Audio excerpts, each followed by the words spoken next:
Hello বন্ধুরা, তোমরা দেখতে পাচ্ছ আজকে চলে আসলাম চৈত্র মেলার বিশেষ একটি মুহূর্ত তুলে ধরার জন্য। আজকে যেখানে চলে আসলাম এটা চড়িলাম আরডি ব্লকের অন্তর্গত যে রামছড়া এইচএস স্কুল রয়েছে, এই স্কুলের প্রাঙ্গণে অর্থাৎ মাঠে খুব সুন্দর 2 দিন ব্যাপী যে ঐতিহ্যবাহী চৈত্র মেলা সেটা অনুষ্ঠিত হচ্ছে।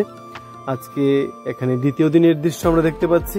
প্রথম দিন সময় পাইনি, আসতে পারিনি, তাই আজকে দ্বিতীয় দিনে যে সুন্দর মুহূর্তটা আছে সেটা আপনাদের সঙ্গে শেয়ার করার জন্য চলে আসলাম।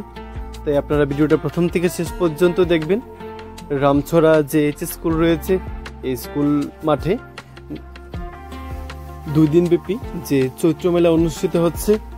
এই চৈত্র মেলার যে বিশেষ আকর্ষণ তথা এই যে মেলাটা উপলক্ষে যে এখানে খুব সুন্দর একটা পরিবেশ আমরা লক্ষ্য করতে পাচ্ছি, সেই মুহূর্তটি আপনাদের সঙ্গে শেয়ার করছি। আমরা প্রত্যেকেই কিন্তু অবগত, মেলা মানেই কিন্তু মিলনস্থল। যেখানে মেলা উৎসব সেখানেই কিন্তু মানুষে মানুষে মেলবন্ধন সৃষ্টি হয়।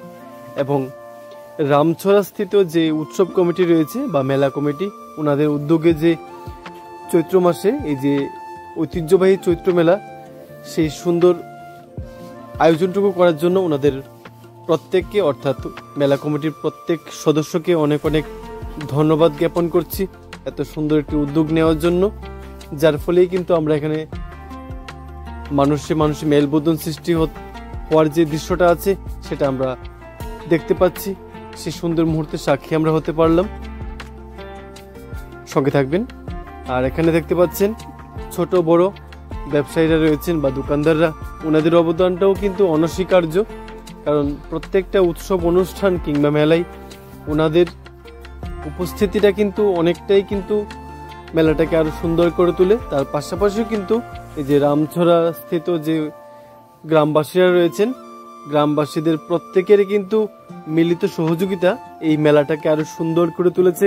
এটা আপনারা উপলব্ধি করতে পারছেন। এখানে যে সদস্যগণ আছে বা লোকজন আছে গ্রামের, ওনারা কিন্তু আসছেন এই মেলায়। এটা দেখে খুব ভালো লাগছে যে খুব সুন্দর একটা উৎসবমুখর পরিবেশ। উৎসবমুখর বললাম এটার একটাই কারণ, যেখানেই মানুষে মানুষে মেলবন্ধন সৃষ্টি হয় অবশ্যই সেটা মেলা। তারপরেও কিন্তু একটা উৎসবের মেজাজে যখন আমরা সেখানে অংশগ্রহণ করি তখন কিন্তু সেই অনুষ্ঠানটা কিংবা মেলা সেটা সাফল্যমণ্ডিত রূপ লাভ করতে পারে। আর সেই সুন্দর দৃশ্যটা দেখার জন্য কিন্তু চলে আসলাম এখানে, এবং সেটা আপনাদের সামনে উপস্থাপন করছি এই ব্লগের মাধ্যমে।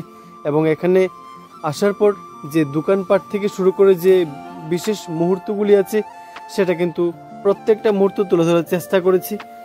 আর আপনারা অবশ্যই কমেন্টে জানাবেন আপনাদের কাছে রামছড়া স্থিত যে এইচএস স্কুল রয়েছে স্কুল মাঠে এখানে যে 2 দিন ব্যাপী যে চৈত্র মেলা অনুষ্ঠিত হয়েছে এবং এই চৈত্র মেলার দ্বিতীয় দিনে যে দৃশ্যটা আপনারা এখন দেখতে পাচ্ছেন, এই দৃশ্যটা আপনাদের কাছে কেমন লেগেছে আপনারা অবশ্যই কমেন্টে জানাবেন। কারণ আপনাদের লাইক, কমেন্ট, শেয়ার এবং আপনাদের এই ভালোবাসা আমাকে অনেক বেশি অনুপ্রাণিত করে আপনাদের কাছে এই সুন্দর মুহূর্তগুলি তুলে ধরতে এবং সাহস যোগায়। তাই অবশ্যই আপনারা কমেন্টে লিখে যাবেন এই মুহূর্তটা আপনাদের কেমন লেগেছে। সঙ্গে থাকবেন। আর আপনাদের প্রত্যেকের মঙ্গল কামনা জানিয়ে আজকের এই ছোট্ট ব্লগটা এখানেই শেষ করছি। আপনারা সবাই ভালো থাকবেন, সুস্থ থাকবেন আর এভাবেই ভালোবাসা দিয়ে পাশে থাকবেন।